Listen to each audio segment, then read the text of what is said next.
السلام علیکم ورحمۃ اللہ وبرکاتہ۔ تو آج ہم جانیں گے حضرت آدم علیہ السلام اور حوا کے بارے میں، تو ویڈیو کو لاسٹ تک ضرور دیکھیں۔ تو ویڈیو سٹارٹ کرتے ہیں۔ حضرت آدم صلی اللہ علیہ وسلم ایک مدت تک اکیلے زندگی بسر کرتے رہے، مگر اپنی زندگی اور راحت و سکون میں ایک وحشت اور خلا محسوس کرتے رہے، اور ان کی طبیعت اور فطرت میں کسی مونس و خواجار کی یاد نظر آ رہی۔ چنانچہ اللہ تعالیٰ نے حضرت حوا کو پیدا کیا اور حضرت آدم اپنا ہمدم اور ساتھی پا کر بہت خوش ہوئے اور دل میں اطمینان محسوس کیا۔ حضرت آدم و حوا کو اجازت دی کہ وہ جنت میں رہ سکے اور سب کی ہر چیز سے فائدہ اٹھائے، مگر ایک پیڑ کو نشان زد کر کے بتا دیا گیا کہ ان کو نہ کھائے بلکہ اس کے پاس تک نہ جائے۔ آدم صلی اللہ علیہ وسلم کا جنت سے نکلنا۔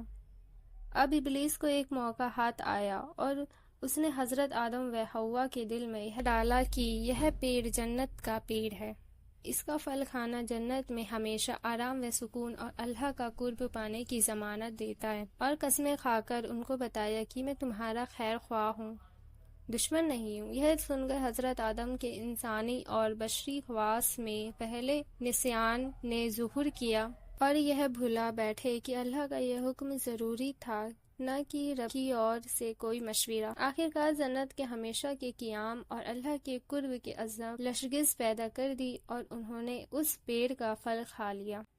جلد آدم و حوا دونوں پتوں سے سطح ڈھانکنے لگے، گویا انسانی تہمن کی یہ شروعات کہ اس نے ڈھانکنے کے لیے سب سے پہلے پتوں کا استعمال کیا۔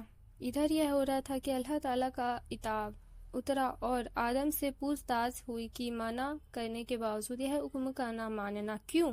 آدم آخر آدم تھے، اللہ کے دربار کے مقبول تھے، اس لیے شیطان کی طرح مناظرہ نہیں کیا اور اپنی غلطیوں کے طویلوں کے پردے میں چھپانے کی مطلب کی کوشش سے باز رہے۔ ندامت و شرمساری کے ساتھ اقرار کیا کہ غلطی ضرور ہوئی، لیکن اس کی وجہ تمرد و سرکشی نہیں بلکہ انسان ہونے کے ناطے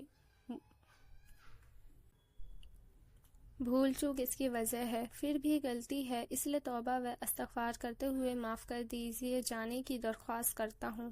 اللہ تعالیٰ نے ان کے اس عرض کو قبول فرمایا اور معاف کر دیا، مگر وقت آ گیا تھا کہ حضرت آدم صلی اللہ علیہ وسلم اللہ کی زمین پر خلافت کا حق ادا کریں۔ اس لیے حکمت کے تقاضے کے طور پر ساتھ زمین پر قیام کرنا ہوگا اور تمہارا دشمن ابلیس عداوت کے اپنے تمام سامان کے ساتھ وہاں موجود رہے گا، اور تم کو اس طرح ملکوتی اور طاغوتی دو ٹکرانے والی طاقتوں کے ساتھ درمیان زندگی بسر کرنی ہوگی۔ باوجود اگر تم اور تمہاری اولاد مخلص اور سچے بندے اور سچے نائب ثابت ہوئے تو تمہارا عمل وطن جنت ہمیشہ کی طرح تمہاری ملکیت میں دے دیا جائے گا۔ اس لیے تم اور حوا یہاں سے جاؤ اور میری زمین پر بسو اور اپنی مقرر کی ہوئی زندگی تک عبودیت کا حق ادا کرتے رہو، اور اس طرح انسانوں کے باپ اور اللہ تعالیٰ کے خلیفہ آدم صلی اللہ علیہ وسلم نے جیون ساتھی حضرت حوا کے ساتھ اللہ کی زمین پر قدم رکھا۔